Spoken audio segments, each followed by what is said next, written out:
Eureka! Cette tranche se divise en 6 émissions. L'émission que vous allez voir traite des molécules dans les solides. Puis nous en aurons une sur les molécules dans les liquides, suivie d'une autre traitant de l'évaporation et de la condensation. Ensuite, une sur la dilatation et la contraction. Puis une émission sur la mesure de la température. Et finalement, une qui explique la différence entre la température et la chaleur. Mais notre histoire commence avec les molécules dans les solides. Tu as probablement remarqué que toute chose dans l'univers rentre dans une de ces catégories. C'est soit un gaz, comme ce fumet délicieux qui se dégage de tes soupes, soit un liquide, c'est-à-dire la soupe elle-même, soit un solide, c'est-à-dire la cuillère à soupe. Ce sont les 3 états de la matière: solide, liquide et gaz. Et tu as dû aussi remarquer que les gaz se déplacent très facilement. De même que les liquides. Mais qu'en est-il des solides? Est-ce qu'ils se déplacent facilement? Ça n'en a pas l'air, hein? Pas de leur propre chef, en tout cas. Mais ce qui est drôle concernant la matière, c'est qu'elle ne cesse jamais de bouger, même lorsqu'elle est dans un état qu'on dit solide. Aussi bizarre que cela paraisse, même les choses qui ne bougent pas, en fait, bougent. C'est tout simplement que tu es trop grand pour voir ce qui se passe. Maintenant, si tu pouvais rapetisser, encore rapetisser, encore, tu finirais par être assez petit pour entrer dans la danse. Oui, la danse.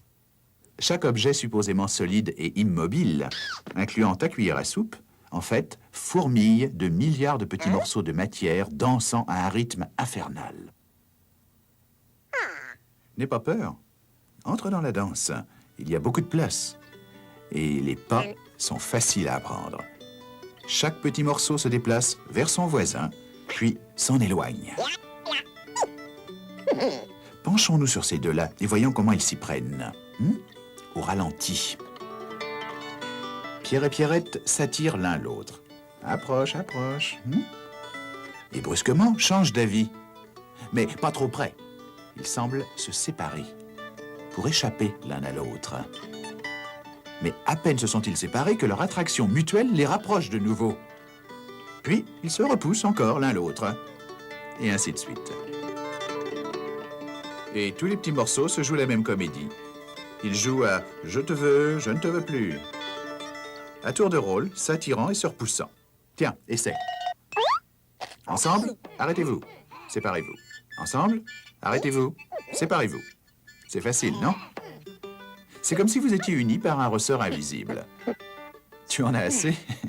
Alors repose-toi un moment et observe les autres.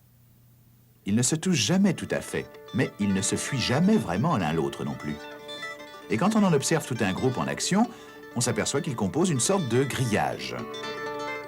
C'est ce motif grillagé composé de petits morceaux, se tenant plus ou moins ensemble, qui fait qu'un solide est un solide. Et c'est ce qui empêche les objets solides de se désintégrer.